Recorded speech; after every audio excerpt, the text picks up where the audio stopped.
Hi friends, எல்லோருக்கும் வணக்கம். எல்லோரும் நலமாக இருக்கீங்களா? நலமாக இருக்கீங்க அப்படின்னு சொல்லிட்டு நம்புகிறேன். இன்றைக்கி அந்த கதையோட ஒரு தொடர்ச்சி தான் பார்க்க போகிறோம். அதற்கு முன்னாடி நம்ம சேனலில் நிறைய கதைகள் உங்களுக்கான வாழ்க்கையில் நடக்கக்கூடிய ஒரு விஷயத்தையுமே எல்லோரு வாழ்க்கையிலும் ஏதாவது ஒரு நிகழ்வு சம்மந்தப்பட்டிருக்க மாதிரியான கதைகள் தான் அப்லோட் பண்ணிக்கிட்டு இருக்கேன். அதனால் அந்த கதைகளை பார்த்து உங்களுக்கு அதில் எந்த மாதிரியான விஷயங்கள் வாழ்க்கையில் நடந்திருக்கு அப்படின்னு சொல்லிட்டு கமெண்ட் பண்ணுங்கள். மறக்காமல் நம்ம இந்த சேனலையும் சப்ஸ்கிரைப் பண்ணிவிட்டு கதைகளை கேளுங்க. அது கொஞ்சம் சப்போர்ட்டிவாக இருக்கும். ஏன்னா நீங்கள் நிறையா வீடியோக்கள் பார்க்க தான் எனக்கு ஒரு ஆர்வம், இன்னுமே கதைகள் ஒரு நல்ல சொல்லக்கூடிய ஒரு ஆர்வம்ங்கிறது வரும் அப்படின்னு சொல்லிட்டு நம்புகிறேன். என்ன அப்படின்னு சொல்லிட்டு போய் பார்ப்போமா கதையை? வாங்க.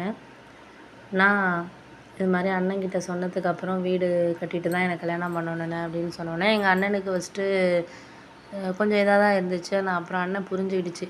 ஆமாம்மா, நீ சொல்கிறதெல்லாம் உண்மை தான். நம்மள்ட்ட என்ன இருக்குங்கிறத வச்சு தான் நம்மளை ஜட்ஜ் பண்ணுவாங்க. நீ சொல்கிறதெல்லாம் கரெக்டான ஒரு விஷயந்தான் அப்படிங்கிற மாதிரி சொன்னாங்க.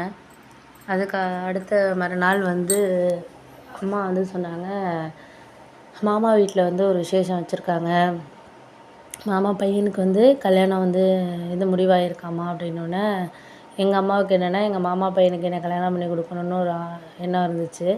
ஆனால் அவங்க எங்களோட வசதியாக ஒரு இதாக இருக்கிற மாதிரியான ஒரு நல்ல நிலைமையில் இருக்கிற மாதிரி ஒரு இடத்துல பொண்ணு பார்த்துட்டாங்க. அம்மா நினச்சிட்டு இருந்தாங்க நம்ம பொண்ணை தான் கேட்பாங்க, நம்ம கல்யாணம் பண்ணி கொடுக்கலாம் ஒரு வருஷம் 2 வருஷம் கழிச்சு. ஏன்னா அந்த பையன் இப்போ தான் வேலைக்கு போயிருக்காங்கிறனால எங்கள் அம்மாவோட மனதில் அதான் ஓடிக்கிட்டு இருந்தது.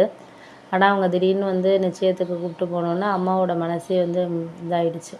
ஏன்னா அம்மா நினச்சிக்கிட்டு இருந்தது ஒன்று, அது நடந்தது ஒன்றுங்கிற மாதிரி இருந்துச்சு. ஆனால் அப்பா மட்டும் சொல்லுவார், உங்கள் அண்ணன்லாம் அந்த நேரத்துக்கு மாறிக்கிற ஆள், நீ அது புரியாமல் இருக்கிற, உனக்கு அது இன்னும் புரிகிறதுக்கு நாள் இருக்குது அப்படின்னு சொல்லிட்டு இடையில எப்போயாச்சும் அம்மா அண்ணன் வீட்டை பற்றி பேசிக்கிட்டு இருக்கப்போ அப்பா சொல்லுவார். நான் கூட அப்பா சும்மா சொல்கிறாரு அப்படிங்கிறது தான் நினச்சிட்டு இருந்தேன். ஆனால் இப்போ நிச்சயத்துக்கு கூப்பிட வந்தோடனே நம்ம இப்போ கேட்டு கொடுக்கலன்னா கூட பரவாயில்ல, அப்போ நம்ம வீட்டில் வசதி இல்லை அப்படிங்கிறதுனால தானே இப்போ நான் ஒரு வசதியான இடத்துக்கு போயிருக்காங்க அப்படிங்கிறத எங்கள் அம்மா புரிஞ்சுக்கிட்டாங்க. ஒரு 2-3 நாள் கவலையாக இருந்தாங்க. அப்புறம் இதை விடவே நம்ம பொண்ணுக்கு நல்ல ஒரு வேலையில் இருக்கிற மாதிரி நல்ல ஒரு பையனாக தான் பார்க்கணும் அப்படிங்கிறது எங்கள் அம்மா மனசுக்குள்ளே ஒரு ஆழமாக பதிஞ்சிட்டுன்னு சொல்லலாம். எதனால் அப்படின்னா, நம்ம ஒரு விஷயத்த வேண்டான்னு நம்மளை ஒருத்தவங்க சொல்கிறாங்கன்னா அவங்கள விட நம்ம நல்லா இருக்கணும் அப்படிங்கிறத தான் நம்ம வாழ்க்கையில் நிறைய பேர் நினைப்போம். சில பேர் ஏன் அவங்களுக்கு நம்மளை பிடிக்கல, ஏன் இது பண்ணலை அப்படின்னு சொல்லிட்டு அதையே யோசிச்சுக்கிட்டு அவங்க நேரத்தை தான் வீணாக்கிட்டு இருப்பாங்க. அதனால் எதுவுமே ஒரு யூஸுங்கிறது கிடையாது. அதனால் முடிஞ்ச வரைக்கும் நீ மாற்றிக்கணுமா உன்னை, நீ மாமா வீட்டை பற்றி யோசிக்கிறதையெல்லாம் முதல்ல விடு. அது நமக்கு தேவையில்லாதது. உனக்கு ஒரு விஷயத்த நான் சொல்கிறேன், இன்றைக்கி நீ புரிஞ்சுக்க. நம்மள்ட்ட பணம் எல்லாமே இருந்தால் எல்லா சொந்தங்களும் நம்மளை தேடி வருவாங்க. அப்படி நம்மக்கிட்ட ஒன்றும் இல்லை அப்படிங்கிறப்போ இவெல்லாம் சொந்தக்காரன்னு சொல்லிக்கிறதுக்கே ஒரு மாதிரி இது பண்ணுற மாதிரியான காலம், மறைக்கிற காலமாக இருக்குது இப்போது. அதெல்லாம் முன்னாடி உள்ளவங்கலாம் பணத்துக்கு முக்கியத்துவம் கிடையாது, பணத்தை தவிர எதுக்குமே முக்கியத்துவம் கிடையாதுமா வாழ்க்கையில் அப்படின்னு சொல்லிட்டு எங்கள் அம்மாக்கிட்ட நான் சொன்னதுக்கப்புறம் தான், ஆமாண்டி நீ சொல்கிறது கரெக்டு தான் பூரணி. நான் எங்கள் அண்ணன் உன்னை பொண்ணு கேட்கும், கல்யாணம் பண்ணி கொடுப்போம் ராஜேஷுக்கு அப்படின்னு சொல்லிட்டு நான் இருந்தேன். ஆனால் இன்றைக்கி அவங்க நிச்சயம் வச்சதுக்கப்புறம் எனக்கு சுத்தமாக இந்த ஒரு இதே கிடையாது. விடு, பார்த்துக்கலாம், உனக்குன்னு ஒருத்தவங்க நல்ல ஒரு பையனாக கிடைக்காம போகிறது கிடையாது அப்படின்னு சொல்லிட்டு போயிட்டாங்க.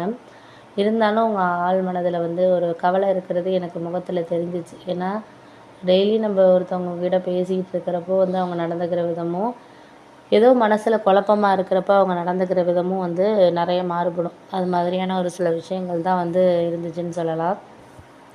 ஆனால் அப்பா அதெல்லாம் மாற்றுறதுக்காக கொஞ்சம் கொஞ்சம் காமெடி பண்ணுறது, ஏதாச்சும் இது பண்ணுறது அப்படி தான் இது பண்ணாங்க.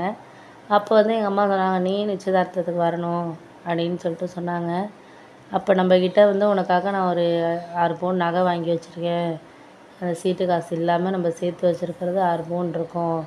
நம்மக்கிட்ட வீடு மட்டும்தாம்மா இல்லை, மற்றபடி என்ன இல்லை, நீ நிச்சயதார்த்தத்துக்கு வரணும். அப்போ ஒன்று பார்த்துட்டு அவங்க எல்லாமே எதுவுமே பேச முடியாத அளவுக்கு இருக்கணும். அந்தளவுக்கு நீ அந்த நகையெல்லாம் எடுத்து போட்டுட்டு எல்லாம் வரணுமா அப்படின்னு சொல்லிட்டு எங்கள் அம்மா சொன்னாங்க. எனக்கு ஆனால் அதில் விருப்பம் கிடையாது.